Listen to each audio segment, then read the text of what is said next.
Oi, tudo bem? Aqui é Saulo Fong do Instituto União e do comomeditar.com.br e no episódio de hoje eu vou falar sobre a nossa sombra, que é um tema que de uma certa forma já foi abordado em outros episódios, como por exemplo o que eu falo sobre o julgamento alheio e o julgamento que a gente recebe de outras pessoas. E vou me aprofundar neste tema porque algumas pessoas não compreenderam o que foi falado naquele episódio e pediram que eu me aprofundasse nessa questão, principalmente porque elas não concordaram quando eu disse que o que incomoda nos outros é um aspecto nosso, é um aspecto que está dentro de nós. Então, afinal, o que é a nossa sombra? Que é um aspecto que todos nós temos, eu, você e qualquer outra pessoa. A sombra é aquela nossa parte que justamente nós não aceitamos, não reconhecemos ou não percebemos em nós mesmos. Isso acontece de forma consciente ou inconsciente. É um aspecto nosso que pode ser um desejo, um pensamento, uma atitude, um comportamento ou um sentimento que nós queremos esconder do mundo e muitas vezes de nós mesmos. E muitas vezes nós escondemos esses aspectos e tentamos reprimir a nossa sombra para nos sentirmos aceitos,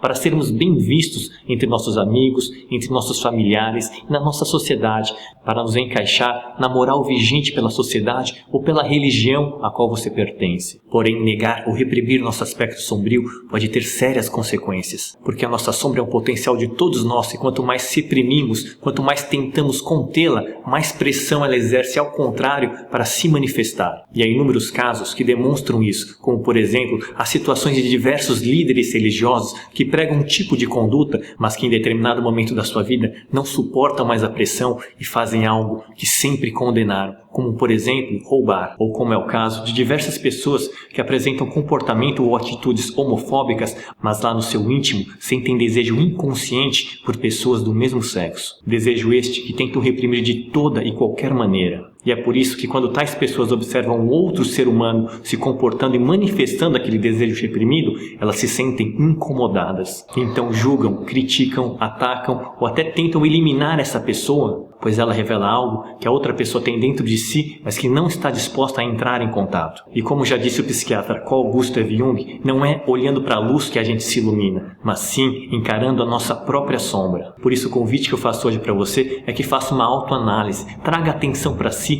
e perceba em você os incômodos e os desconfortos que são causados pela atitude de uma outra pessoa. Quanto mais consciência e luz você focar na sua sombra, menos ela terá necessidade de se manifestar nesse mundo. Então fica aqui a minha reflexão de hoje sobre o nosso lado sombra. Se você gostou ou se ela te tocou de alguma forma, clique em curtir e deixe aqui embaixo o seu comentário que é muito importante para mim. Um grande abraço e até o próximo episódio.